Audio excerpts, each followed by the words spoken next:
Hey Divi Nation, thanks for dropping by our documentation to learn about Divi's circle counter module. So the circle counter module is an awesome way to display stats as well as other important numbers for your organization in a highly stylized way.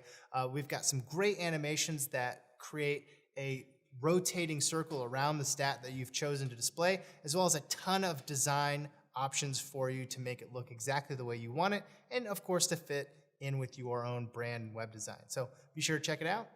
Here we go. In this video, I'm going to give a brief overview of Divi's circle counter module. Now, the circle counter provides you with a beautiful way to display single stats on your website.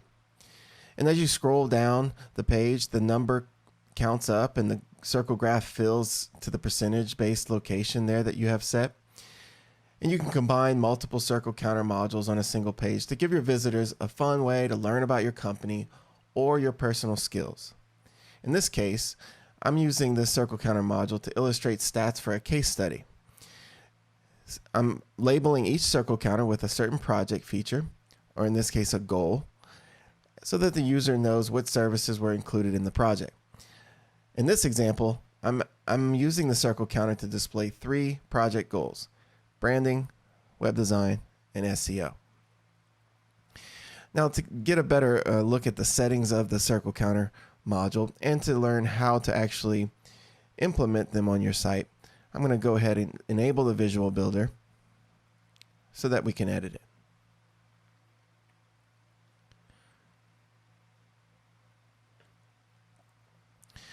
Now, in order to learn how to build this together and to go over some of the settings, I'm going to go ahead and delete these circle counters, and we're going to build them from scratch. So as you can see, I'm going to be using a 3-column structure row to add my circle counters. I'm going to go to my first row here, and I'm going to add new module. I'm going to search for the circle counter. And the circle counter settings box will pop up, and I'm going to start entering my title for my circle counter. In this case, I'm going to call it branding. And then you have a spot to enter the number here. The number is the percentage value that you want to add to this goal here.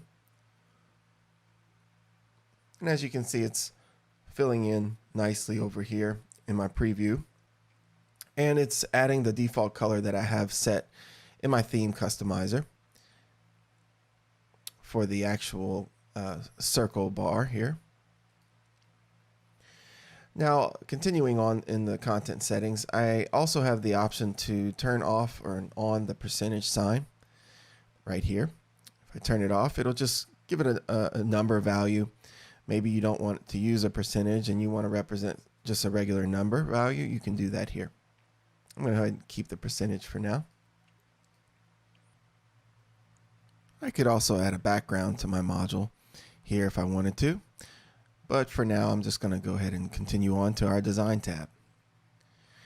Now, in the design tab, you have quite a bit of options here to further customize your circle counter. Under the circle section, this is where you can change the actual circle bar design. You can change the color here. I'm going to go ahead and grab my orange color that'll match my site here, and I'm going to paste it in the color value section.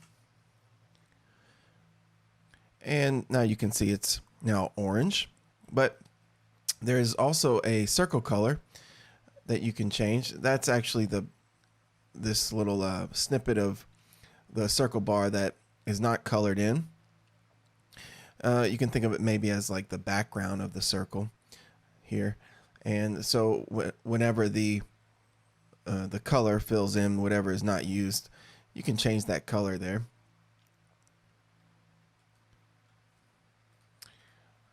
Let's see, I could maybe give it a red or orange tint to it if I like that.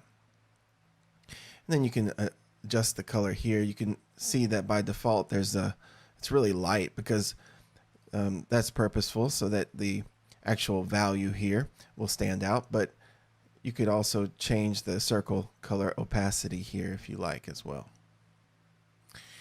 I'm I'm going to actually grab a color here that matches the design of my web page, and then I'll paste it in,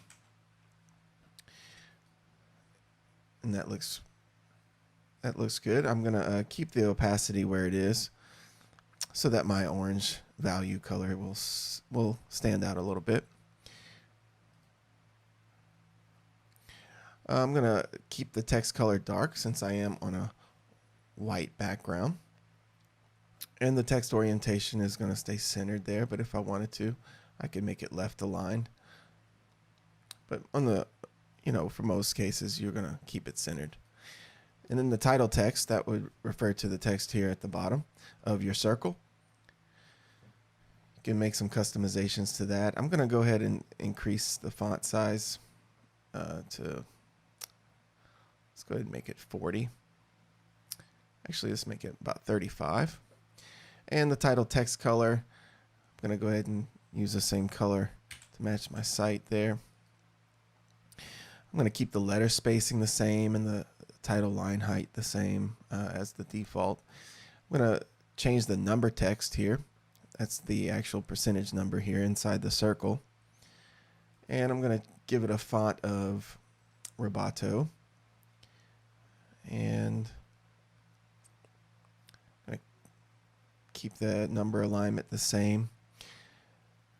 Maybe tone down the number font size a little bit. Change my text color to match my page. All right, it's starting to look pretty good. The number letter spacing, I could change that, but I'm going to keep it the same. I think it looks good. The size of the circle counter can be changed by adjusting the width of the module. Just be careful because if you have, a large amount of text here, it will get broken as you scroll down or scale down the actual width of the module. One idea, if you did want to keep a smaller circle and your title text is getting broken, maybe you could just not use the title text and maybe put a text module underneath your circle counter here to serve as your text so that you can keep a smaller circle in your design. For now, I think the bigger circle looks good. I'm going to keep it. Could add some spacing for my module there if I needed to. And some further animation to the actual module as it appears. By default, you will notice the animation of the actual value will show.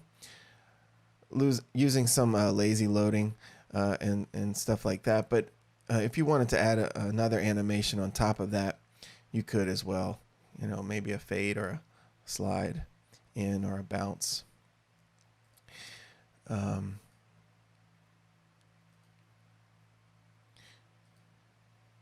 right. In the Advanced tab, you also have the ability to add some CSS, some custom CSS, or if you wanted to assign a custom or unique, rather, CSS ID in class to target this module in a separate style sheet, you can do that. Or add your inline CSS to any of the elements of the module here.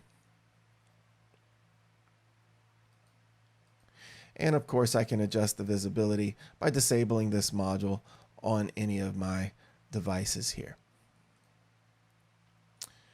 All right, now that we have created our first circle counter, let's go ahead and save it out.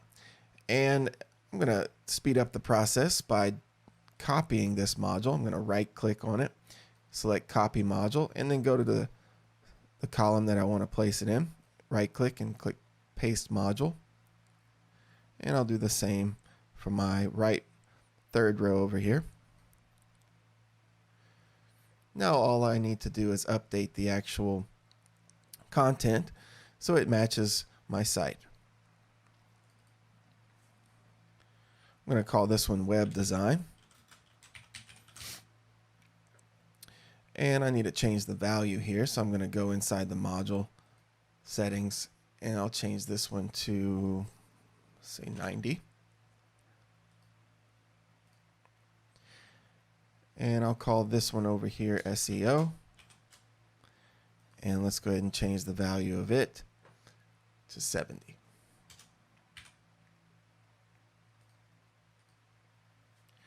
Let's go ahead and save our page. I'm going to exit the visual builder so we can see what it looks like on the live site here. And there you go. There's your overview of the circle counter module.